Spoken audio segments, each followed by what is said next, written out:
Welcome to open up. आइए सुनते हैं सीधा इंटरनेट से। संवैधानिक आवश्यकता का हवाला देते हुए संसद ने मणिपुर में राष्ट्रपति शासन को 13 अगस्त 2025 से अगले 6 महीने के लिए बढ़ा दिया है। यह निर्णय लोकसभा और राज्यसभा दोनों में पारित किया गया, जहां केंद्रीय गृह मंत्रालय ने यह प्रस्ताव पेश किया। मणिपुर में पहली बार राष्ट्रपति शासन फरवरी 2024 में लागू हुआ था, जब राज्य सरकार मैतेई और कुकी-जो समुदायों के बीच भड़की हिंसा को नियंत्रित करने में विफल रही थी। तब से राज्य में राज्यपाल और केंद्र सरकार के नियंत्रण में प्रशासन चल रहा है। गृह मंत्री अमित शाह ने संसद में कहा कि यह कदम जरूरी था ताकि राज्य में शांति बहाल की जा सके, सामान्य जनजीवन को पटरी पर लाया जा सके और भविष्य में लोकतांत्रिक सरकार की स्थापना का मार्ग प्रशस्त किया जा सके। हालांकि कांग्रेस और तृणमूल कांग्रेस जैसे विपक्षी दलों ने इस कदम की आलोचना की है। उनका आरोप है कि केंद्र सरकार शांति स्थापित करने में नाकाम रही है और यह विस्तार सिर्फ असफलता को ढंकने की कोशिश है।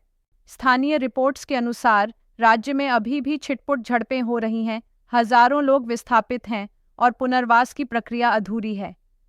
मई 2023 से अब तक करीब 180 लोगों की जान जा चुकी है और 50,000 से अधिक लोग अपने घर छोड़ने को मजबूर हुए हैं।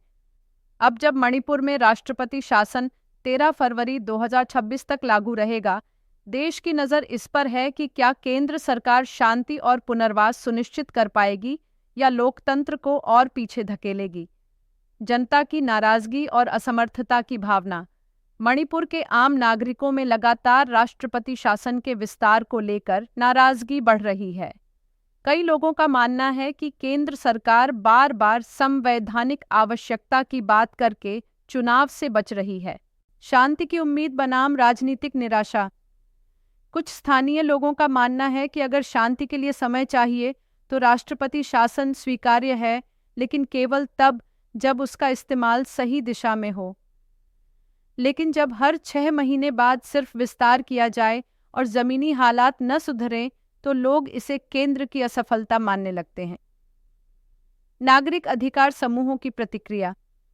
मानवाधिकार संगठनों और स्थानीय एनजीओ का कहना है कि सरकार को केवल कानून व्यवस्था की निगरानी नहीं, बल्कि विस्थापितों का पुनर्वास, सांप्रदायिक समझौते और स्थानीय नेतृत्व में भरोसा बहाल करना चाहिए।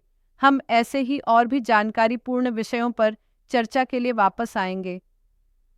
ओपन अप के साथ बने रहें।